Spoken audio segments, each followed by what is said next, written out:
10 o'clock. And I'm Ann McKinney, and with me is Victoria Tillman, my partner, and our associate, Patrick McHenry. And we are thrilled, thank you. We are thrilled that you all braved this weather this morning and came here to join us. We have been struggling with the development called Secure Act. Is that better? Is that better? Can you hear me better now? Yes. So we have been struggling with this development called the Secure Act. And as we were talking about it and struggling and looking at the law, and the law that they passed on December 20th is about this thick.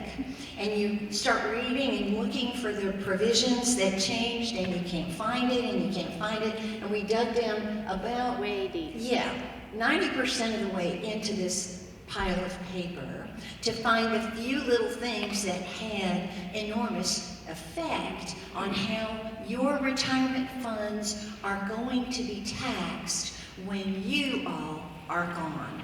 So these are some of the problems that we faced with the Secure Act. And as I was studying and talking with Victoria and Patrick, I kept thinking about one of my favorite musicals, The Sound of Music. And, you know, how do you solve a problem like Maria? So I wrote this little song. I'll start and end with it. How do we solve the problems of Secure Act? How do we catch this cloud and pin it down? How to explain in plain words the Secure Act? We'll give it a try if you'll just stick around. Many a thing we'd like to tell our clients, many a thing you need to comprehend. But how do we make you stay awake long enough to say the reasons for all the changes in your plans? Oh, how do we solve the problems of Secure Act?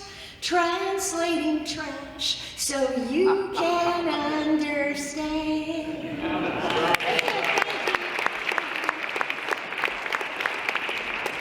Any opportunity for an audience. So we will follow the handout. And if you're watching this video online, you will be able to download the handout. So get the handout ready before you start watching the video. So we're talking about the Secure Act, but I want to give you just a very brief update on things that relate to estate planning other than the Secure Act. We live in this wonderful state of Tennessee, and in the last few years, Tennessee has repealed its gift tax. Good news. It has repealed its inheritance tax. Even better news. People ask me, are they going to bring it back? And my answer is no. There are lots of economic reasons why Tennessee repealed its inheritance tax. And those economic reasons are going to remain in effect. So we do not look for the gift or the inheritance tax to come back in Tennessee. Then we have the Hall income tax, which is a tax on passive income sources for you. That tax is also being phased out in Tennessee. This is the last year for it. It's only 1% on your passive income, and as of next year, we are going to be a tax-free state here in Tennessee. So yes, let's hear it. We had two governors, Bredesen and Haslam. They were business people, and they understood that if we want to encourage wealthy folks to come to Tennessee, our wonderful state, and retire, we were competing with Florida and Texas and other states whose tax systems were more favorable. So they decided consciously to do two things: repeal those taxes and make us a tax-appealing state. But they also passed laws concerning trusts in Tennessee. We have something called the Uniform Trust Code, and our code is very, very flexible. So if something happened to you and there were a trust in your plan that wasn't good under these new rules, we would have a significant period of time and a lot of help from the law in Tennessee to be able to modify or tweak your trust so that we can accomplish these tax-saving goals. It's not nearly as easy to do that, for example, in the state of Florida. So we have these wonderful changes that have been made in the past many years to help us to be a really great state in Tennessee. Now, what about the feds? On the front page of your handout, you can see how much the exempt amounts for estate and gift tax have gone up over these many years. When I graduated from law school in the dark ages, the exemption was only $60,000, and immediately the next year it went to $120,000. That's the largest amount of money that you could die with and pass on without an estate tax that long ago. So you can see on the front of that handout how much the amount has increased, because right now, the exempt amount from gift and estate tax is $11,580,000. And if you're married and you're getting along, you can share those exemptions, and so it can be twice $11,580,000. Now that's all good news. Go to the second page of the handout. If Congress doesn't take any action to fiddle with this tax, it will automatically go back down to an exemption of $6 million per person in 2026. Now, Congress can't leave it alone, so we don't anticipate that we'll just naturally flow right back to $6 million. It is a very big political football. So we have Democrats on one side and Republicans on the other. And if you look at the possible future, I have a crystal ball at the office. It just doesn't work. It won't smoke or show me any hint of the future. But our major political candidate in the last presidential election had a position that the exemption should go down to $3.5 million a person, and that the marginal rate of tax, if you become taxable, would go from the 40% right now on estates over 11.58 million up to a 65% tax. And so we've given you a little bit of a hint about what potential candidate Bernie Sanders would say about estate taxation in handling. Many of you know that during your lifetime you can give away $15,000 per person per year without filing a gift tax return and without paying any gift tax. If you ever give more than that, what you're doing is using up your lifetime tax-free amount. So if you gave $115,000 as a single person to your child, you would have the first $15,000 tax-free. The balance of the $100,000 would eat into your $11,580,000. So that's how the gift tax works. It works in tandem with the estate tax. We also have an unlimited marital deduction. So if you leave all of your assets to your spouse, there is no tax. They just wait till the surviving spouse dies, and then they look at the estate of the surviving spouse. Which leads me to something that we do want to talk about briefly for those of you who are married. The Democrats and the Republicans don't often agree on many things, but they agree on portability. Portability is something that has come up in the last few years about married couples in their estate planning. It used to be, when you first came to see us, we would have to advise you that if you wanted to use your $1 million and your spouse wanted to use his or her $1 million, we had to put separate property into your individual names. You had to split everything up because we could never tell who was going to die first. And so we wanted to be sure that at the first person's death, we could use all of their exemption. Because if you didn't use it, you lost it. Now, the law is different. The law now says that if your spouse dies and has not used all of his or her exemption, whether it's $3.5 million or $11.58 million, then if you're a surviving spouse, you have 9 months to file a tax return with the IRS and tell IRS, my husband, my wife didn't use all of their exemption, and I want to claim it. And if you file that return and claim it, you can carry over to yourself, that's the portability feature, you can carry over to yourself the exemption that your deceased spouse did not use. Now, if you think about marrying again, sit down until the notion passes. Because if you get married again, then you risk losing that portability feature in your estate plan. A lot of other things could happen too. So, the deceased spouse's unused exemption amount is what we call DSUDIA. And that's a relatively new development that helps married couples. And we've given you a lot of information about the portability feature on page 3, which you can read. But of course, that's really not what we're here to talk about. We do want to tell you that if you look at your documents that we prepared for you, and there's a pretty complicated formula. If the federal estate tax-free is this much, you know, I want this much to go to a family trust and this much to go to a marital trust.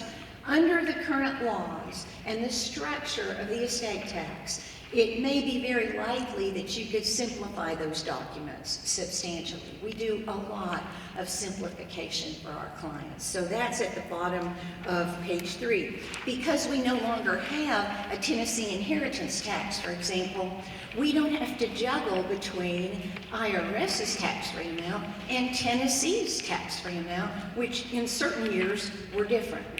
So there may be a lot of simplification that you can do in your planning. So let's go to page 4 of the handout.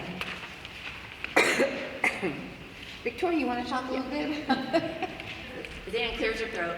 Let's talk about the step up in basis. Because the federal death tax is no longer a big issue for most people, and there's no longer an inheritance tax, we're starting to turn our focus, and this is going to segue us in to our topic for today. But before we get there, there's more of a focus on the income tax now. When somebody passes away, and this is still true today, you can get a step up in basis on most assets. So for instance, real estate, equities, artwork, things that appreciate. When you paid for them years and years ago, maybe you paid for your first house, it was $15,000, and now it's $150,000. And so if you were to sell that home, you, of course, would still be exempt from the capital gains because it's your residence, but let's say it's your cabin in North Carolina, and it's not your residential property, but it's just your vacation home. If you were to sell that $150,000 cabin, you would have a capital gain of the difference between $150,000 and the $15,000 that you originally purchased it for. So you have your basis, and then what you sell it for. Well, when somebody passes away, appreciated assets like real estate and equities and things, they step up in basis. So that means that the basis that you paid for it goes away, and now the new basis in that asset is the date of death value. So if Mama passes away with that cabin in North Carolina, then the new basis in it becomes $150,000. If the children sell it pretty much within a year, then they're not going to have any capital gain. So that's one of the gifts that we still have from the federal government, and that's that step up in basis. So most assets do enjoy that step up. So people will ask me, well, when I die and my children inherit from me, will there be an income tax consequence? And usually the answer is no. There are, though, unfortunately, an exception to that rule. One of them is U.S. savings bonds. You need to know that if you leave somebody bonds, those little interest growers, that interest is still there. So as they cash those in or liquidate them, they will have to deal with the income tax on the bonds. But the other big asset where there's not a step up in basis is our retirement accounts.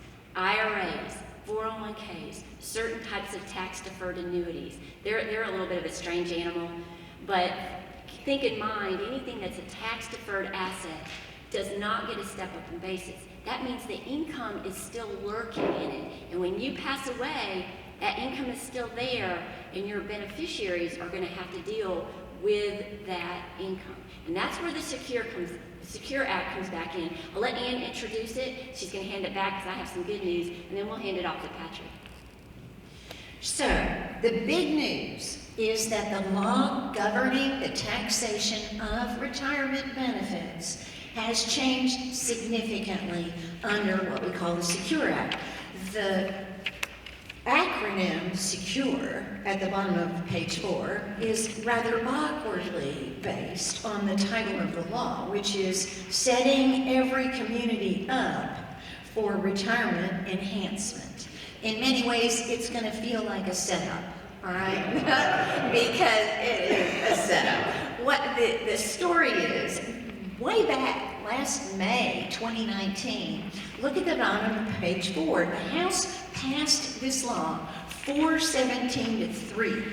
You know, Congress rarely agrees that much on anything, but the House agreed on this plan. The philosophy behind the SECURE Act is this. You, as the plan participants, or those who are married to the plan participants, the two of you worked during your lives to save for your retirement. You put away money tax-free in your IRA, your 401k, whatever, and that was so that when you retired, and theoretically you were in a much lower bracket, you could then withdraw those funds, not become a ward of the state, not become dependent on the government to support you. You would have this money coming in during your retirement, and that's when you would pay the tax, hopefully at a much lower bracket, and that would be great. That was the idea. The philosophy behind changing the law, the way they have changed it, is looking at the next generation. The next generation of kids or nephews or nieces or friends, the people to whom you want to leave your retirement money when you both are gone. Those folks were not part of that plan participation, and so letting them stretch the money out over their much longer life expectancies wasn't really necessary to accomplish the original goals of setting up retirement plans for those of us who were working in our working years and planning to save for our retirement. And unlike the step-up in basis for income tax purposes for assets like your home and your stocks and your bonds, you already paid income tax on the money that you used to buy your house, on the money that you used to buy your stocks and your bonds and so on. So they're not completely tax-free, they're after-tax assets. So passing it on to your children and letting them get a step-up in basis makes a little bit more sense than the idea that Congress had was, we're getting ready at the end of 2019 to pass a spending bill. Then we have to go back to our constituents who ever more frequently are asking us, well, what are you doing about the budget, the deficit? What are you doing to make sure that we're not bankrupt as a nation in the future? So they had to find money to offset the spending bill that they were looking to pass in December of last year. And the SECURE Act, they estimate, will raise about $16.7 billion over the next 10 years. Now, those of you who are good at math will understand that when you're losing trillions, when you're overspending by trillions, $16.7 billion doesn't look like such a big amount. But that's part of the game that Congress plays with us. So the philosophy behind the SECURE Act was this, and when you go to the top of page 5, thank you, Bill. What they decided to do, and this is the most important development, is that the taxation of the retirement plan benefits after you are deceased has changed unless you leave your retirement benefits to your spouse. Your spouse still can roll over those benefits. Your spouse still can stretch out the benefits over his or her life expectancy. That part has not changed. But the part that has changed is that if you're single, or when you and your spouse are both gone, and the money comes to almost all of your potential beneficiaries, they must take all of those retirement benefits out over 10 years. Now, we're going to go over with you some definitions, some ways to figure out how all this works, but that is the big news. That is the big news, but before we get to talking more about that, we want to tell you some good news. The act wasn't completely negative. Okay, so there were some positive things that came about from the Secure Act. One of the biggest that I think will affect some of you folks, some of you guys may not be affected by it, but it's the change of the required beginning date. So it used to be that if you were born before June 30th in 1949, you would have to start taking your required minimum distributions when you turn 70 and a half. But the Secure Act changed that age so that if you were born after June 30th, 1949, now you can wait until you're 72. So the reason for that, of course, is more people are working later in life. And so they didn't need that money. And what was happening is they were having to take out their required minimum distributions, and they were still working, and so there was a significant tax hit because they were still in a higher bracket. So that does allow people, hopefully, to be retired by the time they have to take out those required minimum distributions and maybe be in a lower bracket.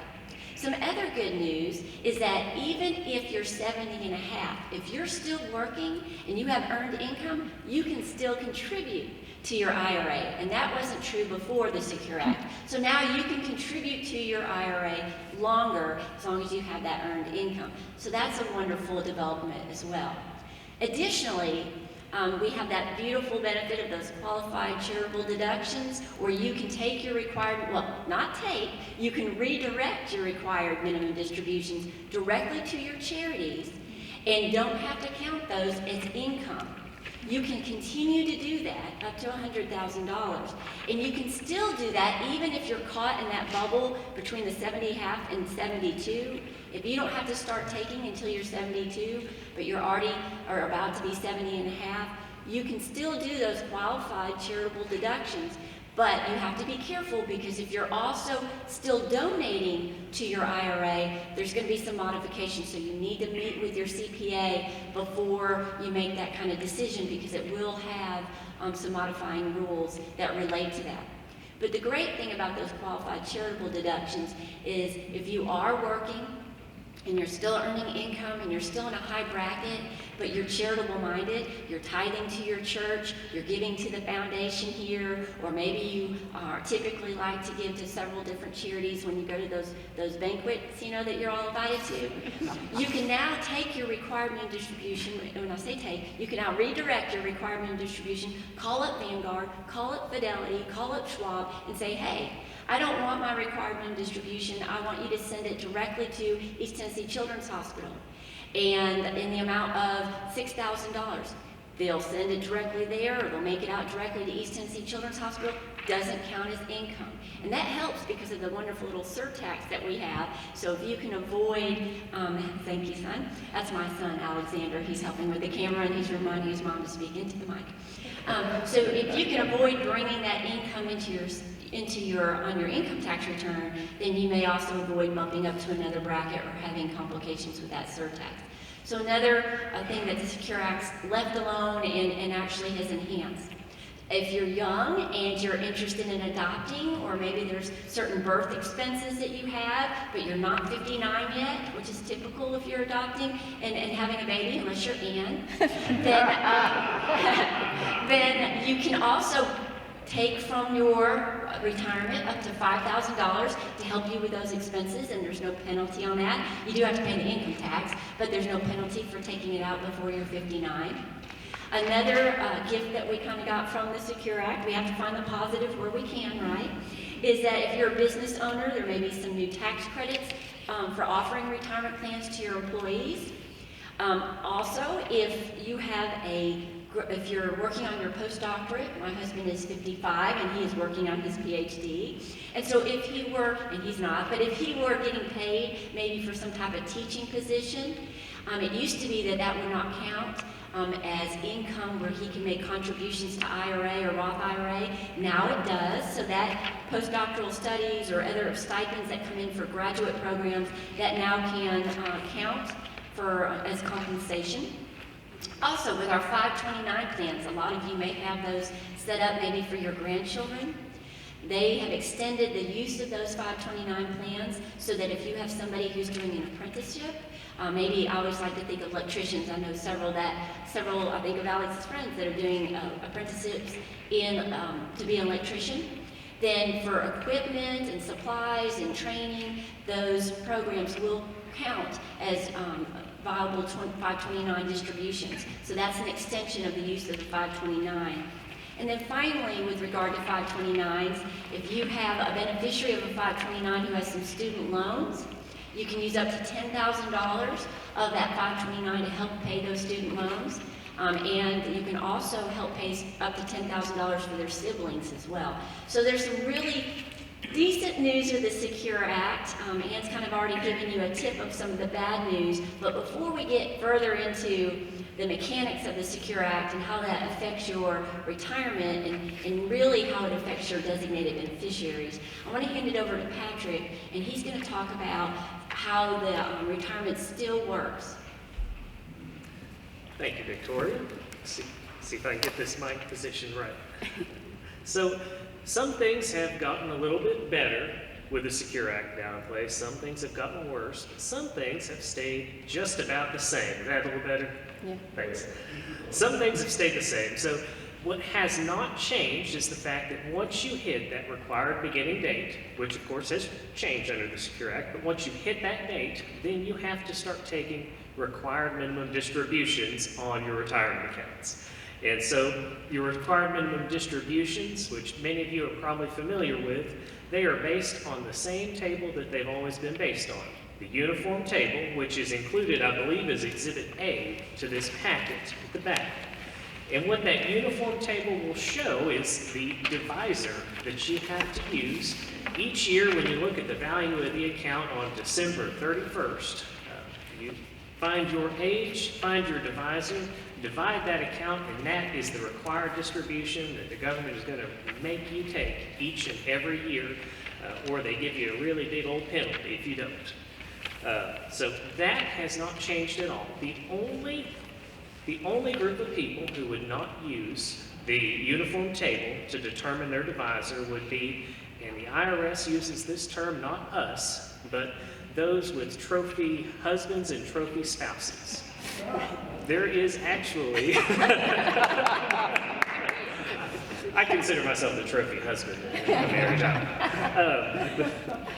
But if you would think that someone who has married someone more than 10 years younger than them in age, that using the divisors in the uniform table would be unfair to them because of that big age difference, because they need their retirement savings to last a longer period of time. So there actually is a different table for that. But otherwise, your required minimum distributions are going to work just about the same as they always have. And it's still true that if you are leaving your benefits, if you're leaving your IRAs, your 401ks, your tax-deferred retirement savings to someone else, the magic date is September 30th of the year following the date that you pass away. That is the date on which the IRS must know who is going to be receiving that account. Now, prior to the Secure Act, when people came into our office, what we would tell them is, for most people, it makes a lot of sense for a married couple to leave their IRAs, 401ks to one another, because they have the unique ability of rolling that together, rolling that into their own, treating it like they're the participant for that account when they receive it. Then we'd say, well, afterwards, they can leave it to whoever they choose, and that recipient will get what's called the stretch IRA. That means that when they inherit, when that beneficiary, whether it's a child or grandchild or anybody, and this is the old law, they could inherit that retirement account. They would look at the table, it would be a different table than what you had looked at here, but with their very long life expectancy, they could take tiny little slivers of distributions over their lifetime. And if you really look at how these accounts grow, if someone was young enough with a large enough account, they would grow indefinitely throughout the remainder of their lives, essentially. So that is the stretch IRA, and that is what the IRS has sounded the death knell for unfortunately. So Ann is going to talk a little bit more about the bad news of the Secure Act. Okay, so if you're on page 7, at the top of page 7, and what we want to do is to first, before we get there, we want you to look at our Exhibit B. Because when we talk about bad news, to me, I'm a numbers person. I like to look at the numbers. What does this really mean out of pocket? Exhibit B is from this great website. It's securermd.com. So if you're just curious about your own IRA and the ages of your beneficiaries and you want to plug in some numbers and do a comparison between the previous law and the current law, you can go to securermd.com. They don't know us, they didn't pay us to say this, but they will run numbers. You can plug in the amount in the IRA that's going to go to your beneficiary, the beneficiary's age that you project will be at your death, the rate of return, which in our example is $100,000 for someone age 50 with a projected return of 3%. That's what Exhibit B is based on. So if you look at Exhibit B, you will see that before the Secure Act, in the first year, that 50-year-old beneficiary of yours would be required to take $2,924 roughly. After the Secure Act, here's what that person can choose to do. That person can choose to withdraw the entire amount that first year. That person can choose to put off withdrawing the money until the 10th year. But when you have a fully income taxable IRA, everybody is looking at taking 1/10 each year, trying to minimize, to have some growth there, yet minimize the impact of income taxes. So that's what the example is doing. It's assuming that a prudent 50-year-old beneficiary who's under the new law would take 1/10 out each year. So in the first year, that person's going to be taking $10,000, more than $7,000 more than the person who was able to stretch it out. So then if you look at Exhibit B, they show you the results in year 1, year 2, year 3, year 4, etc. So if you skip down to the real bad news at the very end, the total RMDs before the Secure Act for this 50-year-old beneficiary in the first 10 years would have been $33,520, and there would have been $95,000 left to be stretched out even further. Under the current law, that beneficiary will have withdrawn $114,640 roughly. So to me, that is what makes it real. Looking at how it affects your beneficiary after you and your spouse are gone. So let's look at who can stretch out the money first, and that's at the top of page 7. If you leave your asset in your IRA or retirement fund to your spouse, we've already talked about. If you, the plan participant or spouse, have a minor child. Now, as Victoria said, many of you know I struggled with having children for years and years and years, and finally, through the miracle of modern technology, had my wonderful son at the age of 52. And so he's now 18 years old and getting ready to leave the nest, go to college. And so and it's been a wonderful 18 years, but not very many plan participants have a minor child. And so... And it's so strange because both my children are older than Ann's children. Yeah. And Victoria's 20 years my junior. So we know we're in an unusual situation. But most plan participants don't have a minor child. Many of you have looked at your grandchildren and you've thought, wow, what a gift I could give my grandchild. I could name the grandchild as a beneficiary of a part of my taxable IRA, and they could stretch it out for decades and decades and have their own retirement plan from grandmother or grandfather.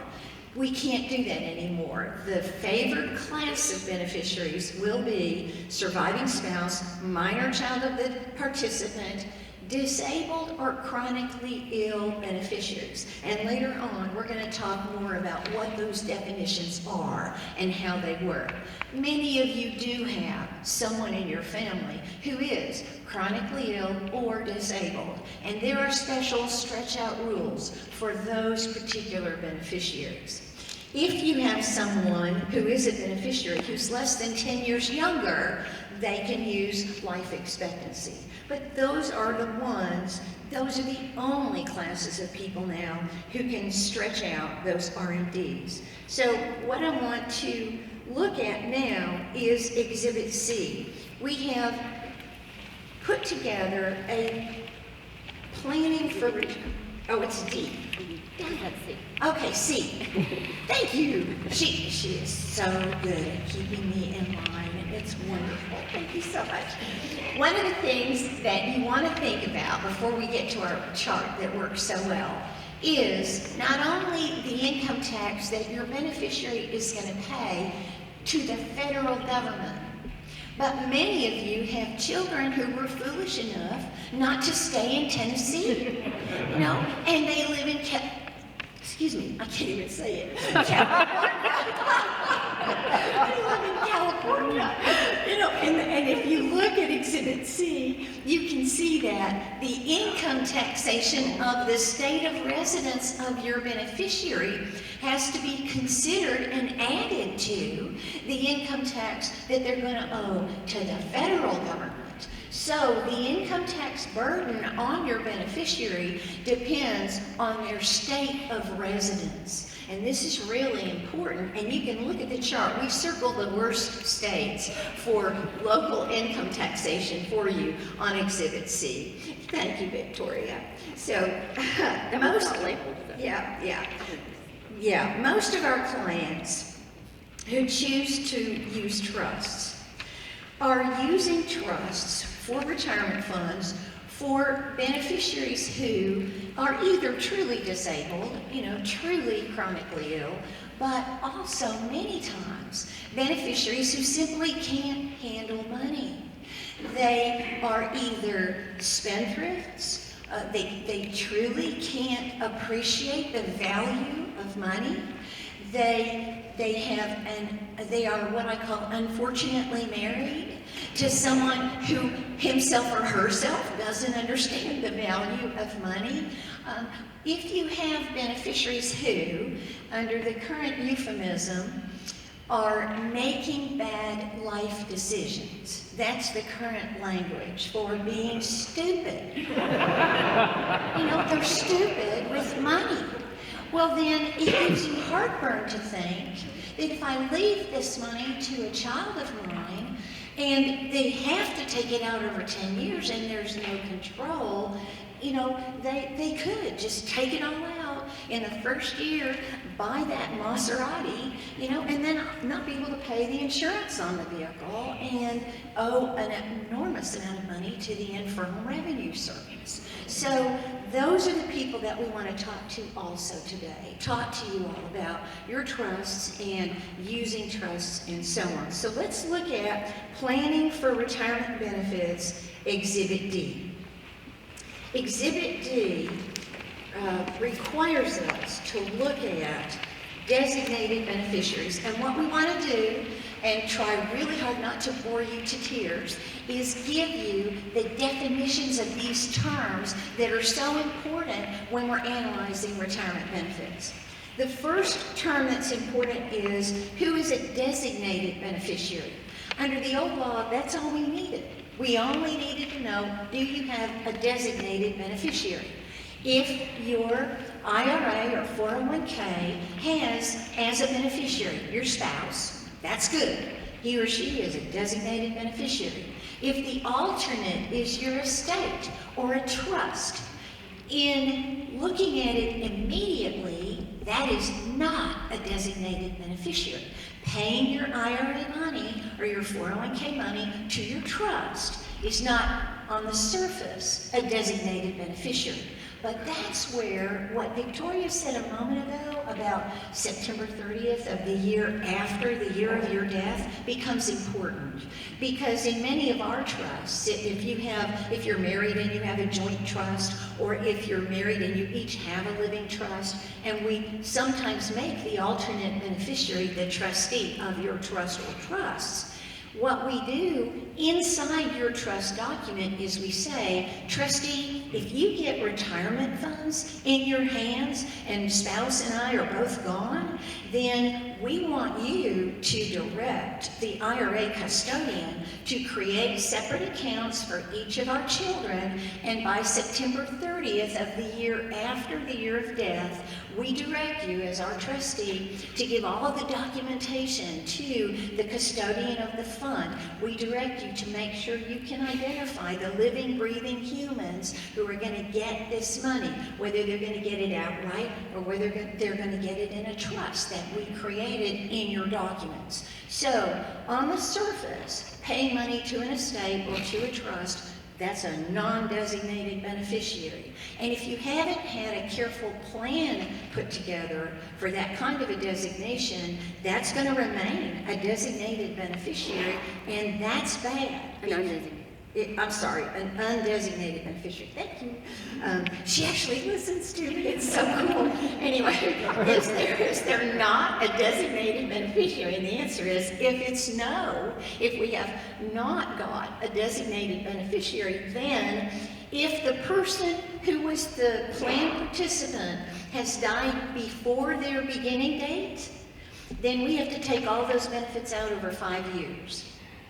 If the plan participant dies after their required beginning date, then we use the plan participant's remaining life expectancy.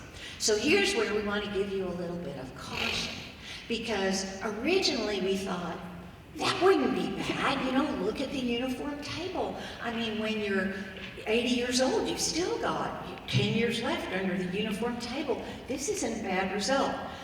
We were wrong in an important assumption. Once the plan participant dies, if we're looking to see what his or her life expectancy is, IRS has a different table that you have to use to figure their life expectancy. And it's a much less favorable table. And we have reproduced that table for you as Exhibit E. This Exhibit E is the life expectancy table for a single person, all right? So that's the table that you use, and 10-year stretch out in almost all situations is better. So the main lesson here on the chart, step 1, is if you don't have a designated beneficiary, it's going to be 5 years or the Exhibit E, remaining life expectancy. So generally, folks, we want a designated beneficiary. So who are they? They are living, breathing humans.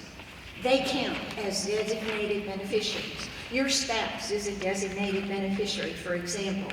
Some trusts are qualified. We draft trusts for you, and those trusts we like to call RATs. Retirement Account Trusts. So many of you have RATs in your documents already. They are retirement account trusts. They say that when this money starts coming in to your beneficiary after you and your spouse are gone, that trust serves, in our case, as a conduit. It takes the required minimum distributions, the trustee takes them, and the trustee passes out that minimum required distribution as a conduit. That trustee can pay the money directly to the beneficiary, or he can pay the money to or for the benefit of the beneficiary. So pay the utility bill, pay the rent bill, pay the health insurance bill for the benefit of that beneficiary. And the beneficiary then pays the income tax, and the trust can be used to reimburse for the income tax. So our conduit trusts worked as designated beneficiaries, and they still do. Now, if you had a special needs child, we created a trust called an accumulation trust for that type of beneficiary. That was where we really didn't need to distribute money out to that beneficiary. Yeah. Because if you did, then you could cost them their SSI. Yes. So we had to use a different type of trust than a RAT for a disabled person. With a RAT, because as Adam was saying, it's a conduit that required minimum distribution has to pass out and be used on behalf of or get distributed to the beneficiary, and the beneficiary is considered to have that as income. If we had that going on for a disabled individual, then when they reported that income on their return, that Social Security would scratch their chin and go, taking those benefits away. So we had to use a different type of trust called an accumulation trust. So, designated beneficiaries are human beings, the money going directly to the human beings, totally within their control. Another type was the conduit trust, designed for those other than the special needs beneficiaries. Another type was an accumulation trust used almost exclusively with us for disabled beneficiaries. Now, at the bottom of page 7, you can see that we've talked about designated beneficiaries, and we've talked about the RATs that we like to create for folks, and there's a lot in there about asset protection. Under the law, and we've had a recent case, within the last 10 years, where the Supreme Court said that, and we have a statute in Tennessee that says that if you have an IRA, if you have a 401k, and you're the owner of the plan, then that asset is protected from your creditors. In other words, if you have a car wreck and it's your fault and you get sued, the bucket of money that you have in your IRA or your 401k is protected by Tennessee statute and I think by ERISA, from creditors. So you have a protective shield around your IRA money. And a lot of clients were worried because they had children who were doctors, they had children who were entrepreneurs, they had children who might not be in a totally solid marriage. And so they wanted assets to be protected from their creditors. And years ago, the Supreme Court ruled that if your child or your non-spouse beneficiary had an IRA that they inherited from you, that IRA was not protected from their creditors. So what our clients wanted was us to figure out a way to protect those assets from creditors, and we use a RAT, typically, a retirement account trust, because it's called a spendthrift trust. And there again, Tennessee has this great set of laws about trusts. And our law says that if you put in your will that if anyone contests the will, for example, or contests your trust, they don't get anything because you don't want any fussing when you die. And so if you put that in your will, our law will enforce that provision. In Florida, those types of clauses are not enforceable under Florida law. And I was working with a Florida attorney several years ago, and a client of ours had moved to Florida and still wanted to work with us, so we were working with a Florida attorney to do their documents. And in the documents, the Florida lawyer had put one of these interim or forfeiture clauses in there. So I called her and I said, I didn't think that Florida enforced those clauses. And she said, Anne, Florida doesn't enforce those clauses. She said, but not only do the beneficiaries not know that, she said, we got a lot of lawyers here who don't know that. And she said, so we put them in anyway, even though they don't enforce them. Well, Tennessee does. We want to be able to protect your assets. We have strong spendthrift provisions under our law. So we were using the retirement account trust to be sure that they would not be owned individually by your child about whom you were worried, but would be held in a trust. And so that was one of our goals. And we talk about the retirement account trust again on page 8. We do have until September 30th to determine that, and if we need to, we can amend or modify your trust to follow these new rules if you don't come to the office and help us, let us help you figure it out, before something happens to you. That's not an efficient way to do it because you got to jump through hoops to get trusts modified. But that is an option, and as long as we get it all done by September 30th of that year. Now, let's look at the top of page, the bottom of page 8 and going to page 9. Eligible designated beneficiaries. Looking at your chart, folks, if we have an eligible designated beneficiaries, then we can have lots more options. So let's look at the bottom of page 8. Your surviving spouse, your minor child, beneficiary who's disabled or chronically ill. Those are our folks who get to stretch. So let's look at page 9. The participant and the surviving spouse must be lawfully married. So, unless there's that certificate and stamp of approval of the state, then you and your treasured companion in life are not considered married. So then if you have a minor child, not your grandchild, and we're going to talk again about disabled and chronically ill. So the chart, I think, is pretty good to follow. Wouldn't you say, Victoria? If it's the surviving spouse, we have these options. So remember, our first thing to look at is, do we have a designated beneficiary? Okay, so if we don't have a designated beneficiary, we're most likely under the 5-year rule, or we use the participant's life expectancy, which is accelerated because it's that single life table that's in Exhibit E. If we do have a designated beneficiary, then you're looking at the 10-year rule. They have to have it out in 10 years. That's whether it's an individual or one of our 2 qualifying trusts, a conduit trust, or what we call the RAT, and the accumulation trust. So if it's a designated beneficiary, you're under the 10-year rule. Now, the exception to the designated beneficiary is the eligible designated beneficiary, which is what Ian was just saying. This is your spouse, needs to be legally married, okay? Sometimes we're kind of fiddling with that a little bit, but legally married, so your spouse, your minor child, your disabled or chronically ill, and I'll let Ian talk about that more in just a second, and then also your person, your beneficiary who's less than 10 years younger than you. That's typically a sibling. So let's say that you don't have any children and you decided to name your sibling as a beneficiary of your IRA. If they're less than 10 years younger than you, then they are an eligible designated beneficiary.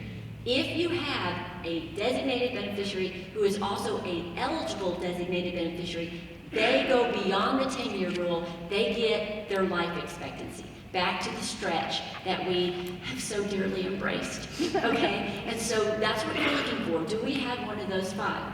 Now, before Ian goes on and defines it, I want to say, if you have a conduit trust, okay, and you have an eligible designated beneficiary, your conduit trust still works to stretch it out, because with a conduit trust, remember, they're looking through the trust, and they're going to look to see who that beneficiary is who has that life interest. And if they're an eligible designated beneficiary, like a minor child or a spouse, then they still get the stretch. For a minor child, that's, we'll talk about that in a second, that modifies. So you can still, you're really looking at, do you have a qualified beneficiary, and then do you have an eligible designated beneficiary? And with a conduit trust, you can still have an eligible designated beneficiary because you're looking through that trust, who is that life person? And if they're an eligible designated beneficiary, then that retirement account trust is going to qualify for this stretch. So look at the very bottom of the chart that we gave you, the flow chart. If we have a beneficiary who is your surviving spouse, you can leave the money outright to your spouse.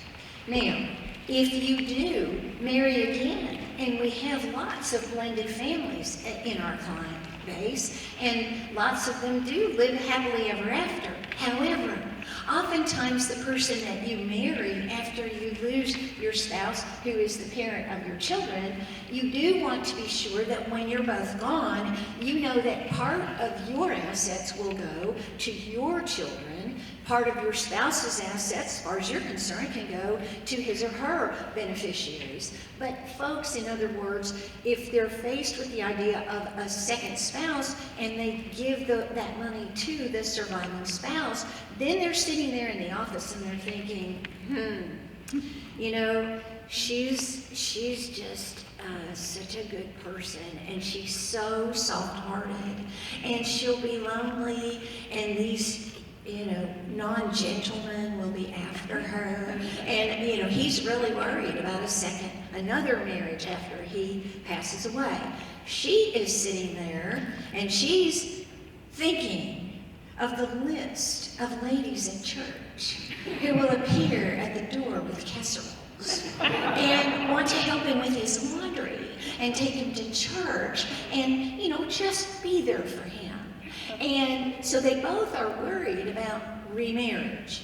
And when there's a great deal, and particularly when it's a blended family. So outright is simple and easy, and it works, but just because it works, it may not be ideal for your situation. So let's look at the conduit trust. We can create a conduit trust for your surviving spouse. As long as he or she lives, they get that minimum required distribution. So they have money to live on, and that's great. But when they die, using that conduit trust, you, the participant, the one who created the account, can say that when my second spouse or my surviving spouse is gone, I want it to go to our children, not the pool boy, not the waitress, not, somebody I don't know. So you can control that through the use of a conduit trust. There's a kind of conduit trust if you have a very large estate right now and you're worried that you might need a marital deduction so that we don't pay any death tax at the first spouse's death. You can use something called a QTIP trust. It's a qualified terminable interest property trust. That's a trust for taxes. If the exemption goes way down, folks, we may be talking a lot more about QTIPs in the future. Right now, we don't have very many people who need QTIP trusts for tax reasons.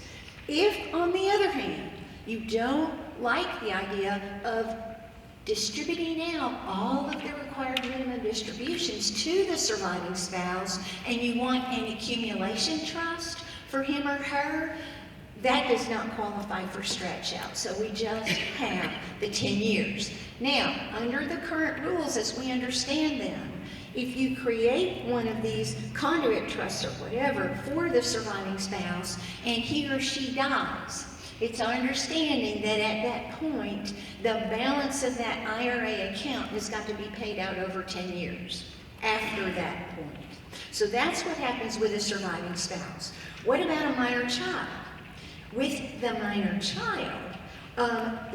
child is, we are normally using a conduit trust if we want to be able to stretch out over that child's lifetime. And like with the surviving spouse, an accumulation trust, doesn't work that way. You have a 10-year payout. One thing with the minor child, though, there is a modification. The stretch out for the minor child stops when they hit majority, okay? So let's say that you have a minor child. So a lot of my clients who are in their 30s, they still want to use a conduit trust for their minor children. So we send it to the conduit trust. The child gets to take out required minimum distributions based on their their long life expectancy because they're little bitty. And so we get to just take out a little bit each year. We can use it to buy their Nike tennis shoes and their braces and that type of thing. But once they hit majority, then you switch over to that 10-year rule. So for our minor children, what's going to happen is, by the end of the 10th year, after they hit majority, they have to have it all out of there. So it used to be that we could protect it for their lifetime. We could stretch it out, right?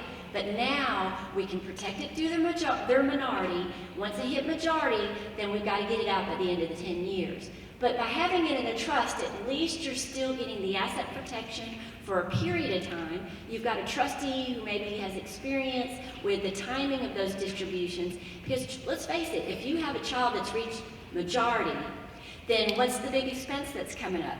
College.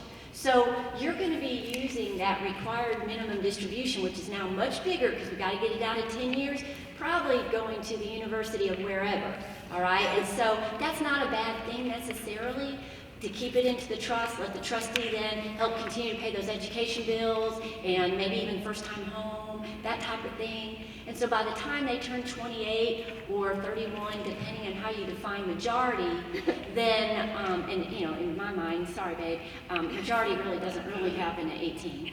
But it truly, if it comes out in that 10 years, then by the time they're 28 or 31, then all the money has to be out of there. But it's also during a time when they're probably in the lowest tax bracket, okay? So that's not necessarily an evil thing.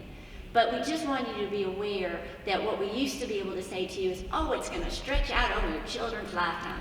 That stops at majority, then it switches over to the 10-year rule for our minor children. Majority again being set within the document by us. Not in the document, I'm sorry, it's going to be set by the law of the state. So that's why I'm being a little wishy-washy about the age. So what you're thinking, yes, I know what you're thinking. You're thinking about that trust for certain beneficiaries for your grandchildren. You say, they can't have it till they're 20. That's right. No, this switchover, when it switches over from being an eligible designated beneficiary and getting to use your life expectancy, that switch is based on state law of when a child reaches majority. The reason why we're being nebulous about this, and I apologize, and even our go-to lady, which is Natalie Choate, who writes this awesome book on retirement, even she says this question is a little bit nebulous, and the reason is, some would argue that maybe it's 24, maybe it's 26 when they come off your health insurance, maybe it's 21. It really is unclear at this point. They're going to have to put out some regulations to tell us when that age of majority is. But I would go by state law rule right at this point, and Tennessee says it's 18. So let's go with 18. So until, let's say you leave retirement in a conduit trust for a 4-year-old, your child, not your grandchild, your minor child, then it can stretch, they can just take out requirement distributions based on their very long life expectancy. But after they turn 18, we switch over to the 10-year rule, which means that the rest of that, whatever's in that fund, has to come out by the end of the 10th year, or 28 in our example, okay?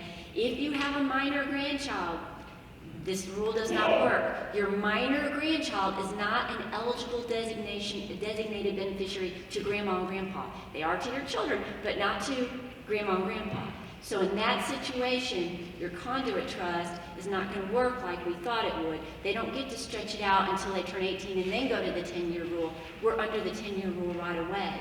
You could still use a conduit trust. You're still going to have 10 years to get it out of there, but you've only got 10 years to get it out of there. And so we'll talk more about that in a little bit. I'll let Ann finish on the types of eligible designated beneficiaries. Thanks, Victoria. On page 9, we give you in words. I love myself to attend seminars where there's language in there, not just PowerPoint, phrases. So we do try to explain this a little bit better in the words on the handout. So let's look at the top of page 10. We're talking about where there's only one individual living, breathing beneficiary who isn't the spouse, but is an eligible designated beneficiary. And we just talked about the minor child. We are also talking about a disabled or chronically ill beneficiary, or someone who's less than 10 years younger.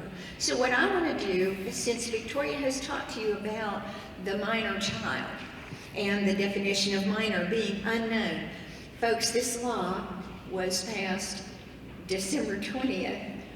Even though we knew they were talking about it, we were told by the people who were in the know, and we definitely are not in the know about what's going on in Washington, D.C., but we were told for months and months of 2019 that the Secure Act was never going to pass. There were certain people who wanted to trade things they couldn't trade and do things they couldn't do with regard to the Secure Act. So we have been working really hard to understand the law, and the comforting thing is that when you get the emails that we get from all of the experts all over the country, Natalie Choate being, at the top, and Ed Slott and so on, they are saying, they're putting out papers and they're putting out opinions and they're saying, we are going to need regulation advice on this. So, there are a couple of groups of people who are pulling their hair out.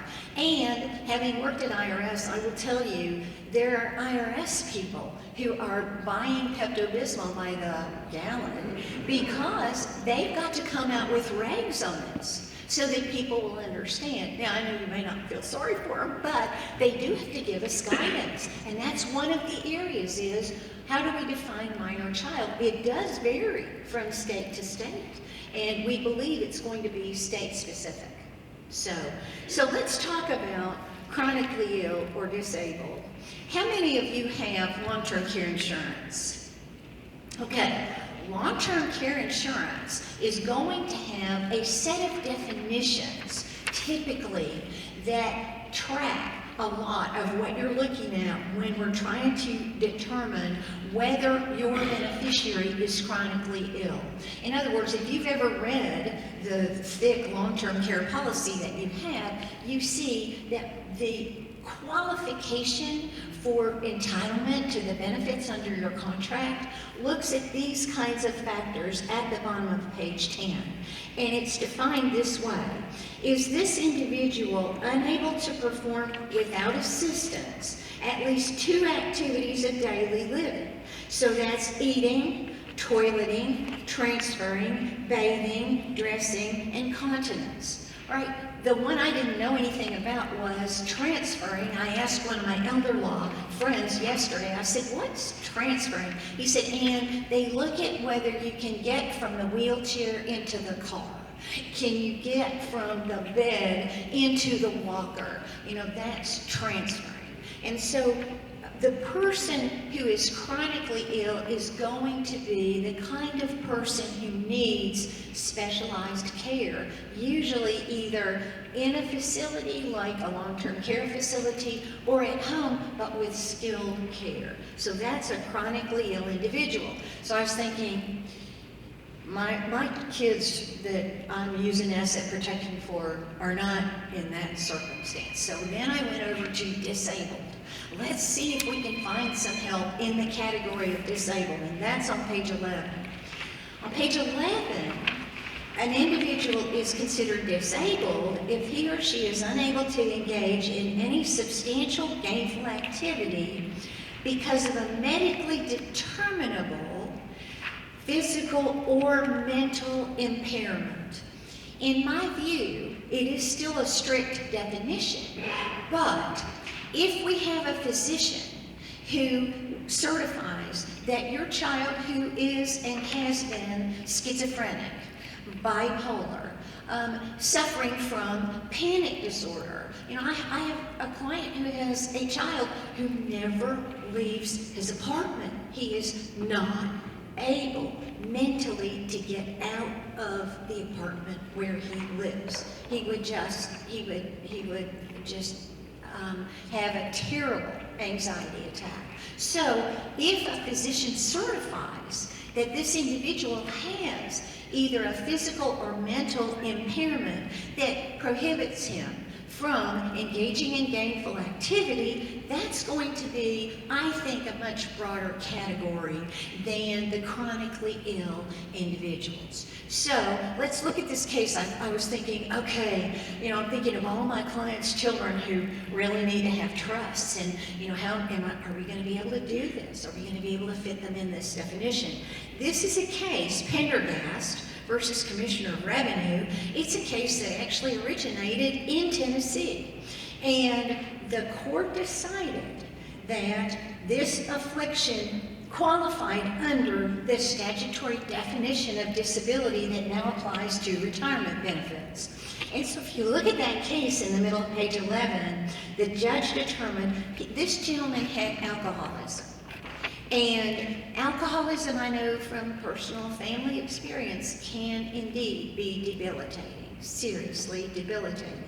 This gentleman the judge determined was unable to engage in his customary or any comparable substantial gainful activity because of his alcoholism. And we had a physician's letter. So planning now, folks, for your disabled child is going to require us to get a little bit more deeply into the reasons why you need to take care of this child. And have they been in a doctor's care, a psychiatrist's care? Have they never been able to, maintain significant gainful employment and so on? So you can see that the physician's letter was the saving grace in this case. So we're going to have to do a little bit more digging and a little bit more work to see if your beneficiary qualifies for this stretch out. And for some of you, that's incredibly important, where your IRAs are concerned. The letter said that it was so chronic and severe in 2012 that it rendered him unable to take the steps necessary to break his more than 20-year chain of addiction. So he was disabled within the definition of the code. We've already talked about the 10 years younger beneficiary, so I'm going to let Patrick talk now about the qualifications for trusts. When you're going to use a trust, what do we need for a trust? Colorado, keep the mic right here. So we've talked about, and Annie's talked about, the difference between a designated beneficiary and you really want, if you're going to leave your retirement benefits to someone in a trust, to be leaving them to a designated beneficiary. And the way the IRS determines whether a trust counts, there are 5 specific things that they look for. All of those are listed on number 11 here, page 11. The first being that the trust is valid under state law. Well, if you come to our office, we promise you we've got that one. So the trust must be valid under state law. The beneficiary of the trust must be an individual. Okay? The individual must be identifiable from the trust document. The individuals must be able to be identified by September 30th of the year after the year that the plan participant passes away. So at that point in time, it must be absolutely certain who these real individuals are. And then the last requirement is that you have to provide documentation to the plan administrator by October 31st of the year following the plan participant's death. So if you meet those 5 requirements with a trust, then you have a trust that will count as a designated beneficiary, and that gets you away from the punitive 5-year payout. And the requirement that the trust be, the beneficiaries be individuals can be a little difficult to meet. For example, there's an example given here in the materials that if your trust, and a lot of trusts will allow the trustee to pay certain expenses from the trust after someone has passed away, funeral expenses, administrative costs. Well, if your retirement funds are available for those purposes, it's no good, because that is not, your estate is not a living, breathing individual person. So that would actually make the retirement trust fail. We take pains to ensure that that doesn't happen. So provided that you can meet those 5 requirements, then you have 2 different paths to take for your retirement trust. The conduit trust that we've talked about, and the accumulation trust that we've talked about today. And Victoria's going to go into a little more detail on each of those. So we've kind of talked a lot about the retirement account trust, or what we call the conduit trust. And so, as Patrick said, if you've done the steps that Patrick's talked about, and we do have a designated beneficiary, even though we have a trust, then let's look to see which type. If it's a retirement account trust, a conduit trust, then the designated person is one person, and then we look to see if they're an eligible designated beneficiary or not. If they're not an eligible designated beneficiary, if you have a conduit trust for a grandchild, then the funds will have to come out over a 10-year period. They'll be managed by the trustee. They can choose the timing of it, but they will have to come out and go out to that minor or that grandchild, whether they're a minor or an adult, it doesn't matter. If the fact is they are a designated beneficiary, but they're not an eligible designated beneficiary. If they look through the conduit trust and you have an eligible designated beneficiary, then you do get the stretch out, and it works just like we've always thought it would.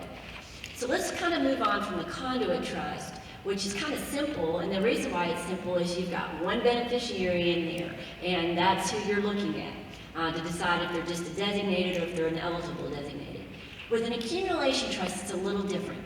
An accumulation trust is a trust that does qualify as a designated beneficiary, but the money accumulates in there. Okay, so this is going back to our disabled individual. So I always pick on my daughter. She's a sweet little thing, but she is a special needs child. So her trust under my will is an accumulation trust. It will stay in her trust and be managed by her trustees, because if you asked her for $1, she'll give you whatever's in her pocket, and it doesn't matter if it's a $50 bill. And I watched her do that last week, and she almost gave $50 away. I'm like, what? But anyways, all that being said, her trust accumulates for her.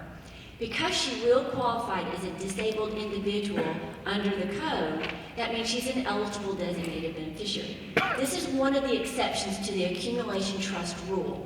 Typically, an accumulation trust is a designated beneficiary, but not an eligible designated beneficiary. Meaning that if you use an accumulation trust, the funds that go into it from your retirement account have to go into it within a 10-year period. Now for Ellen, my daughter, who is a disabled person, an eligible designated beneficiary, her accumulation trust will allow us to stretch out those funds over her life expectancy.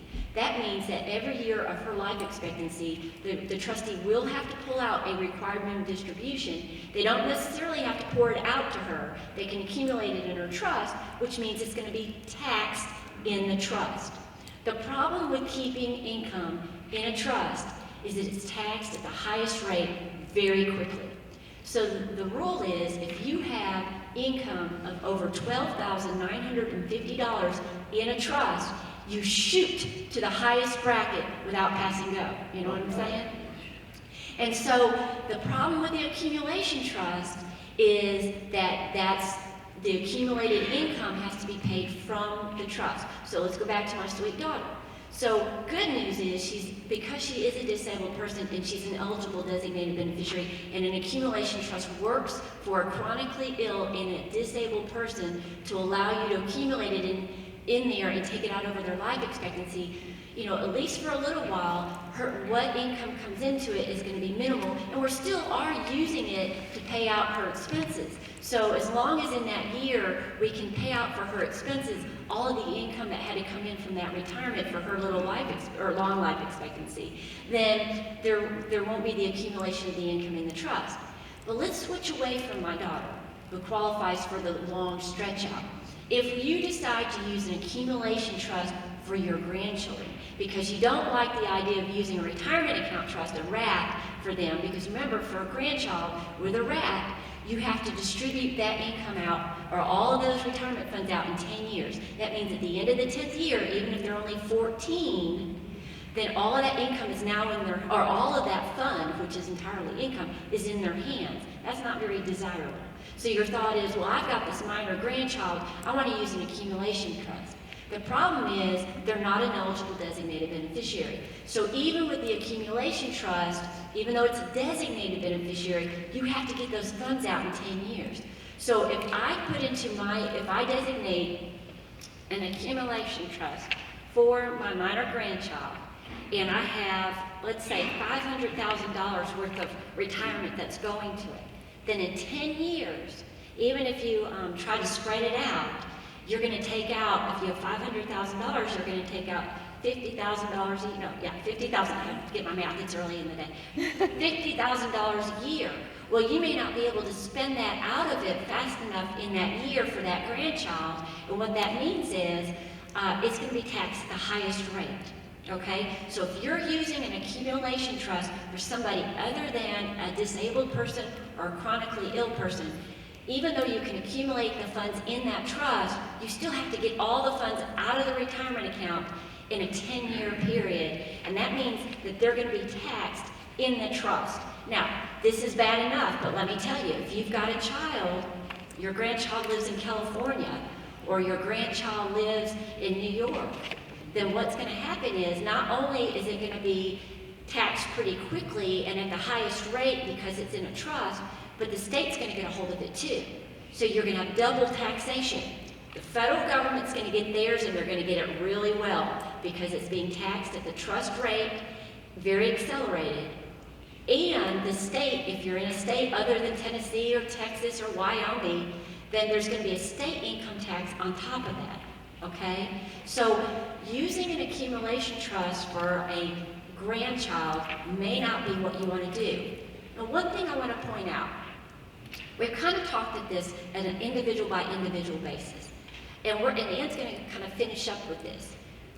But don't necessarily panic. At our seminar that we did on Thursday night, a gentleman came up to me afterwards and said, really, what it comes down to is somebody's just going to pay the tax. And that's true. I mean, so if you want to benefit your grandchild or you want to benefit another family member, I have clients who are single and they benefit their nieces and nephews who are not eligible designated beneficiaries unless they're disabled or chronically ill or less than 10 years younger than you, then you're just going to have to make the decision. You know, I'm either going to let it go out to them so that we can kind of minimize the tax effect as much as possible because they're younger, they're in their 20s, and they're in a lower bracket, or if there's really extraordinary circumstance, they've got a substance abuse problem, they're in a really bad marriage, and the writing is on the wall for divorce, then I'm gonna take the tax hit, and I'm going to use an accumulation trust. And so I know that it will be managed and asset protected, but I know that one of the beneficiaries of that trust is going to be Uncle Sam. And he's really not my uncle, right? But that just means that IRS is going to get theirs pretty quickly, but you've got the benefit of asset protection. So when you're sitting down and making a decision with Patrick or Victoria or Ann, I want you guys to know that sometimes people will call and say, well, can't you just tell me? No, I've got to pull your file. He has to pull your file. Patrick has to pull your file. We've got to ask lots of nosy questions. How much retirement do you have? How many beneficiaries do you have? Because listen, if you have $1 million, but you've got 5 children and 5 grandchildren, and we're going to spread it out over all 10 of them, that's not necessarily a bad thing, right? That's $100,000 per beneficiary. They've got 10 years to stretch it out. So that really mitigates what you might be thinking is a huge tax problem. So we need to look at how much do you have? How many beneficiaries? Do we really have extraordinary circumstances that require us to use a trust? If so, okay, then we know we're going to have to pay taxes a little bit more and a little bit faster. But that's the price we're going to pay now for asset protection. Okay, so moving on though from there to page 13, what can you guys do? Because I know you're sitting here, this is all good news, but what can I do? Or this is all bad news, what can I do? The first thing we want to tell you is there may be things that you could do on your level before you even get to your beneficiaries. I had a sweet client come to me Thursday night. She's got 2 wonderful kids. There's not a thing wrong with them. She is single, so she doesn't have a spouse. And so in light of that, her $1.3 million worth of retirement are going to be divided possibly between 2 children. She said, Victoria, I'm young. She was only 65. I'm going to travel. I'm just going to take more money out. And I said, go for it. But not only can she do that, she can also do what's called a Roth conversion. So if you have traditional IRAs, you can start working with your accountant. You can start, or your financial person who can help you through the math of this. You can start converting your traditional IRA to a Roth IRA. What does that mean? That means you're going to pay income tax. And you're saying, Victoria, why in the world do you tell me to pay income tax? Well, the reason is you live in Tennessee, and we don't have an income tax. The second thing is you're maybe retired, which means you may be in a lower tax bracket. So if you look at your beneficiaries, and they live in California, or they live in New York, or they live someplace like that, and they're a doctor, and they're in the highest tax bracket, or close to the highest tax bracket, then maybe it's better for you to convert your traditional IRAs to Roth IRAs, paying the income tax at your level in your state of Tennessee, so that when your children inherit that Roth IRA, they don't have the income tax consequence that they could have had. Now, do note that Roth IRAs are subject to the Secure Act. The benefit of a Roth IRA is there's no income tax just waiting to come out and hurt somebody, okay? So if you convert to a Roth or you already have Roth, your eligible designated beneficiary, like your wife or a minor child, is still going to get to stretch out those required minimum distributions, which won't be taxable, but they do have to take them out of there. But your qualified beneficiaries who are not eligible designated beneficiaries have to take the Roth out over 10 years. Again, it's not going to be a tax hit, but what that does mean, it doesn't get to continue to grow tax-free. So when they pull that money out and they put it in their Vanguard account or their Fidelity account or their Schwab account, it's going to grow taxable and they're going to have to pay the tax on it. So that's the only real disadvantage of a Roth is in the Secure Act, is that you have to take it out faster than you otherwise would have, and now it can't grow tax deferred anymore, it has to grow taxable after that. Okay, so that's the first thing you can think about doing. Where do I live versus where do my beneficiaries live? What's my tax bracket versus my beneficiary's tax bracket? Would it make sense for me to convert to Roth IRAs? If so, call your accountant. Work with your accountant. Don't do this on your own. Run the numbers. See where you are in your tax bracket to determine how much you can do before it bumps you to that next bracket. And then that may be a viable option for you guys. Thanks, Victoria. I want to add a little bit to what Victoria just said. The memory that comes to me is when my mother broke her hip in October of '97 and had to have 2 surgeries. And then in January in rehab, she broke her other hip and she had to have 3 more surgeries, and she was, so 5 surgeries in just a few months. And she had a lovely home and she wanted to live there. And so we did everything we could. She had 4 kids. We brought her home as soon as we could.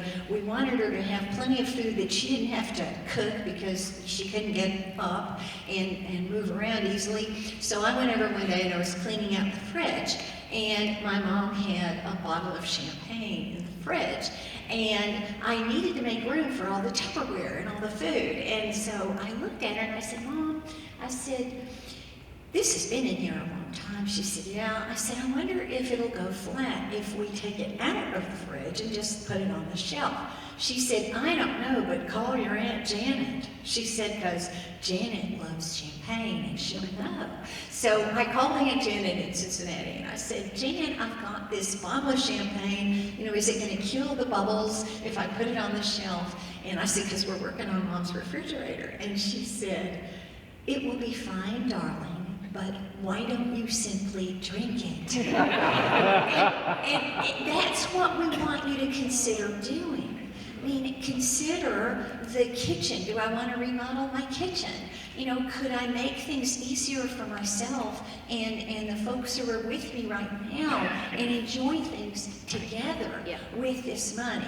So, you know, it's really, really important not only to do the math and for us to know, you know, all of the tax brackets and all of that, but to look at your life and say, okay, maybe this is a bucket that I can use to do some really fun, wonderful things. And you can take the family along if they'll go and have some fun with that money. The Roth, as you know, is tax-free. It's income tax-free when you withdraw it. We have been talking to several financial advisors who too are struggling with the Secure Act, and many of them are suggesting one option with a Roth when it goes down to the next beneficiary level is that we're thinking that we're going to be advising clients to not withdraw the Roth, 1/10, 1/10, 1/10. Let a Roth IRA continue to grow totally tax-free and take it out in the 10th year. Because everything else being equal, we're going to get 10 years of tax-free growth. And that's a good thing. So Roths are different. They're still subject to these rules, yes. And yeah, you can consider some conversions, but you might want to convert the IRA funds funds, F-U-N-D-S, to fund, all right, and do something with them. The other thing I want to talk about, bottom of page 13, is looking at the total amount of your estate. Look at your real estate, your stocks, your bonds, all the after-tax money that you've accumulated that will still get that step up in basis. Then look at your retirement funds and consider charitable giving. We have presented several times in this community church at Tellico. They are wonderful. Thank you, Sam. They have been very accommodating. We get to be here free and do this presentation. They, like many of your charities, have an endowment. And the endowment is a fund that they're looking to build so that if they have a roof leak, if the air conditioning goes out in a facility like this, it can be extremely expensive. And so instead of having to go to all of the parishioners and beg for money immediately, they're building a long-term endowment. You can name as the beneficiary of a portion or all of your IRA funds after you and your spouse are gone. You can name a charity or charities of your choice. Now, we started out saying they are not designated beneficiaries. That's right. But who cares? As long as they get the money well before the 30th of September of the year following your death, they're out of the picture. And if you decide to choose your church and then they have a schism or something happens and you're thinking, I don't like this anymore, you don't have to call Victoria and Patrick and Ann and change your documents. You just get a new beneficiary form and change the percentages and put different beneficiaries for your charities. An advantage of an IRA fund is that you have a beneficiary form. Order it from your financial advisor. You can complete it in the percentages that you want. If you want us to look at it and make sure that you've got a designated beneficiary, we'll be happy to take a look at it. But if you change your mind, you've already got a template. Instead of 30%, it can be 40% to the charity. All the charity does is it's normally notified either by the financial advisor or by the attorneys after your death or your executor. The charity presents the paperwork, the custodian of the fund distributes the money. Tax-free money going straight to the charity. It's a really, really good advantage. So look at the total value of your estate, look at your income taxable and non-income taxable funds, and then choose what you want to do about it. You know, if you're still willing to take the pain of paying the income tax now and doing a Roth conversion, that's great. But also, look at your beneficiaries. I always ask my clients about their children and are they married, and is this their only marriage, and how do they get along? And I watch their faces when I say, how do your children get along? Because they will very, very rarely say they fight like cats and dogs, all right? I don't ever hear that. But what I see is the eyes, you know, and the eyes, when there are troubles with the kids, the eyes go dark. And then I know I don't want to name those kids as co-executors, all right? I don't want to put them together in a trust where one is handling the money of the other one. It's, you got to use psychology. You have to look at their circumstances. So, if you happen to have a problem child, people often, as parents or aunts and uncles, they want to be fair with everybody. They want to divide everything equally and give everybody an equal share. If you have someone who has a serious problem, then we can help you with some math. We don't have to designate the income taxable bucket in part to that person. We could use after-tax money for a lifetime controlled trust for that beneficiary and give the other kids who are doing just fine and won't be hurt by the taxation a share of the income taxable money. So look at your overall circumstances. Look at the different people that you love and you want to benefit, and ask yourself, am I locked into this quarter thing, or can I look at the overall picture and make sure that it's equal? We can help you make it equal, but it doesn't have to be exactly the same funding for each beneficiary. If you need a trust, IRA funds are not the best vehicle. That doesn't mean you can't give them a trust that's, equivalent in value to the share of your overall estate. So that's why we have to ask you a lot of questions about your family situation.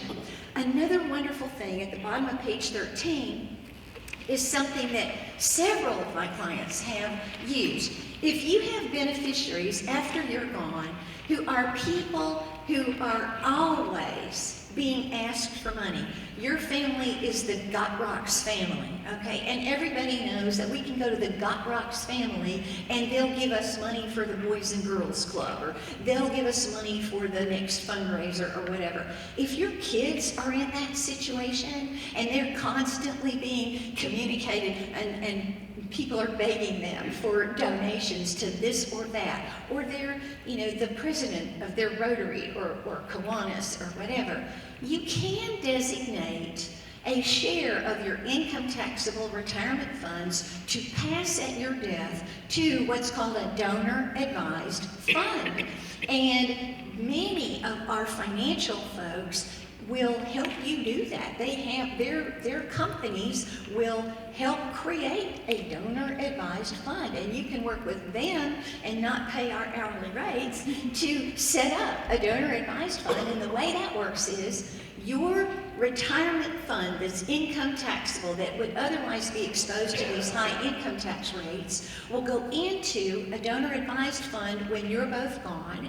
That money goes there income tax free and estate and gift tax free. It goes straight to the donor advised fund. We don't have a management problem or anything. And then you have designated your family members, your children, your nieces, your nephews, your friends to administer that donor advised fund. So each year they can, when they get this begging for money situation arise, they can say, let me help you out. I know just how to do that. And they can be Santa Claus in their neighborhood on your otherwise income taxable IRA funds. It's a really neat thing. And for my clients who've passed away and the kids are administering these donor advised funds, they really like it. They understand that they could have received it, but it would have been taxed away, and especially now, over a short 10 years, now they have a vehicle for continuing the Gotrocks legacy, all right? They can do it now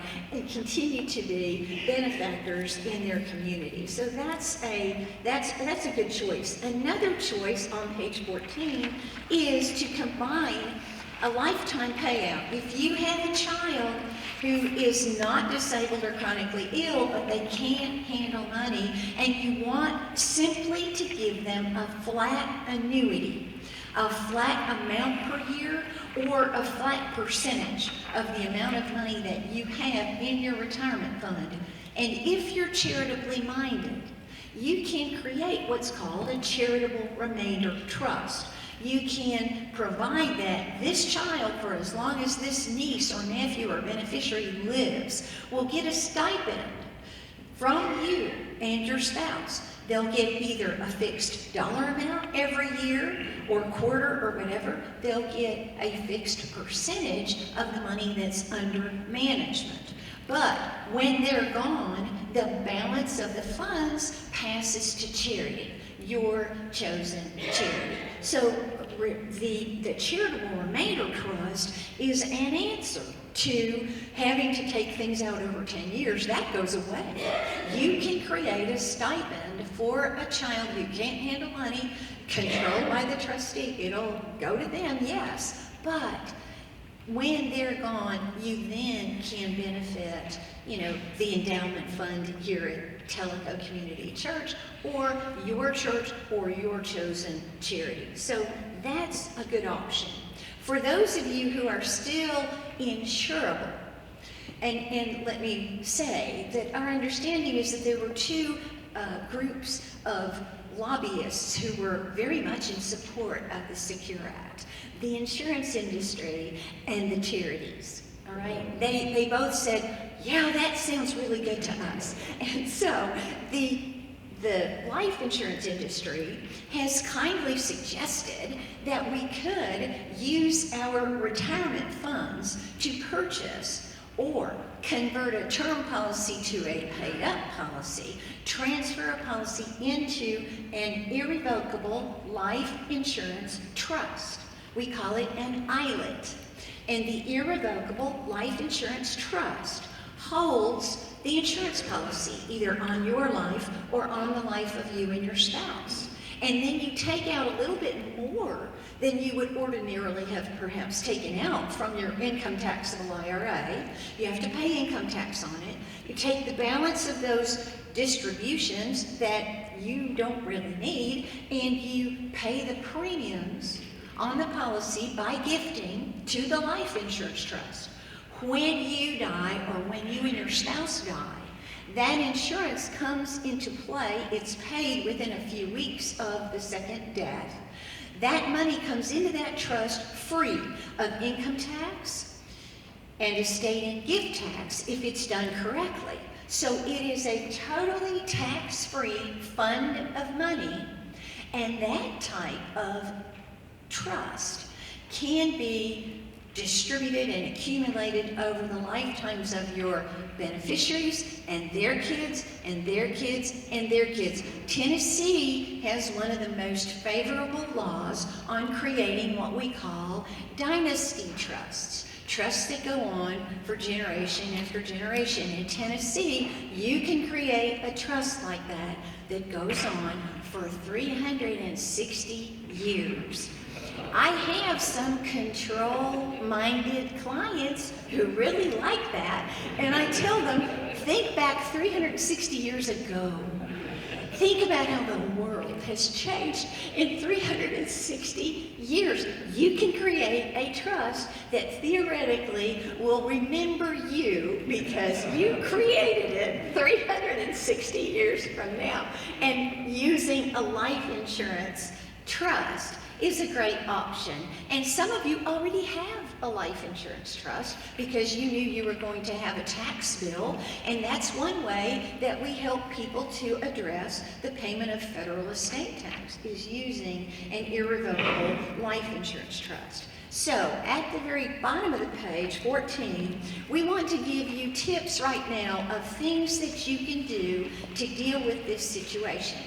The first thing you can do before I say anything about looking at your plans and so on is, honest to goodness, look around your life. Look at the people you love. List the things you want to do with your time and your life and your loved ones. And say, you know what? My attorneys have told me that this is just going to be taxed to death, so we're spending some of it. Okay, so that's the first thing I want you to do. But we want you also to contact each and every one of your administrators. We have found that if we help you with your beneficiary forms, we keep copies of the letter where we send it to Vanguard, we send it to Schwab, we sent it to the holder of the fund. And many times, I would say maybe, a dozen times, we've had the plan administrator tell us, we don't have a beneficiary form on file, it's going to the estate. And when we send them our cover letter and a copy of the beneficiary form signed by you, sent to them and never coming back to us, they suddenly locate those beneficiary forms. And so the point is, we keep copies of your beneficiary forms that we have sent in. And so we want you to look at your beneficiary forms and make sure that you have those on file, and you can send us a copy too. And this is really important because sometimes our financial institutions merge or become other financial institutions. We've seen 2 banks recently change names. Your beneficiary forms don't always transfer with the merger or the changeover of that institution. And what that means is, when we have done beneficiary designations and we fully believe that those designations are ready and correct, what may have happened is they've gone into the lost and found, or lost and never to be found, when that company merged into somebody else or got bought out by somebody else. So that means you don't have a designated beneficiary. We have a no designated beneficiary, and that's not good news. So it's important from time to time, especially if you know your financial institution has been merged or has been taken over, that you make sure that you still have designated beneficiaries on file and that hasn't been lost. And if it has been, then there's nothing wrong with redoing it. And even if we're doing the exact same thing we did 5 years ago, let's get it back in so that there's a fresh copy there, and this new company now has all your beneficiaries listed and on file. So if you look at page 15, and we're going to stay for questions briefly till noon. We will be here till noon today, so we have about 15 more minutes. On page 15 of the handout, we've got some more steps that we want you to look at taking. When you've got your plan administrators on the phone, be sure that if you name your children as beneficiaries or nieces or nephews or whoever, and you want to be sure that they can indeed take their their benefits out either right away or at some time over 10 years. You want to know if the plan has any overrides that change the rules that normally apply, because sometimes, rarely, they do. Then you want to make sure that if a child predeceases you, my clients love their grandchildren more than their children. Okay? They do not want accidentally to disinherit their grandchildren. But especially in years past, if you just named your kids and the right block wasn't checked and a child died before you, the money automatically went to the other kids, not to the children of your deceased child. The legal term is per stirpes, S-T-I-R-P-E-S. It's the Latin for by the branches, right? So we want your family branch to be carried down to your descendants most of the time. And so you want to ask your plan administrator, have I done this per stirpes? If my child dies before me, will it automatically go to my grandchildren? Now, if you have a special needs grandchild, that could be a problem. So, folks, people don't always die in the right order, okay? Our children can die before us. In addition to the heartbreak of that situation, we have to deal with, what if you have already had a stroke? What if you're in a nursing home and you can't change your Benny form? We want to be sure that you have looked at the next generation down in case a child dies before you. So that's a really, really important part of analyzing where you stand right now. Look at the age of your bennies, look at their tax brackets and the state of residence, and as Victoria was saying earlier, look at the total picture. Isolate the ones that you're really concerned about, and let's do some particular planning just for them. Look at your overall assets. Give us a call. We will set up an appointment, but it will be much more efficient, cost efficient, and time efficient if you've done your homework.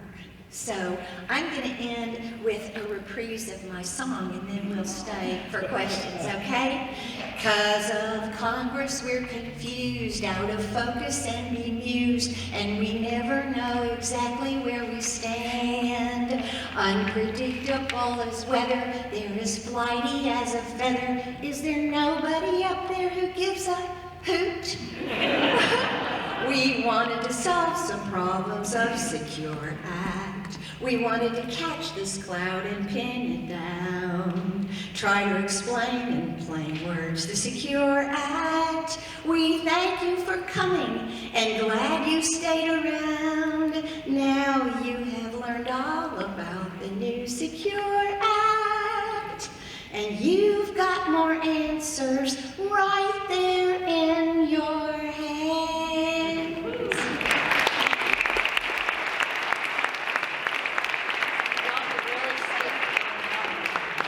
It's snowing this whole time, so be really safe. Yeah, be as you really, travel. really careful. Thank you for coming.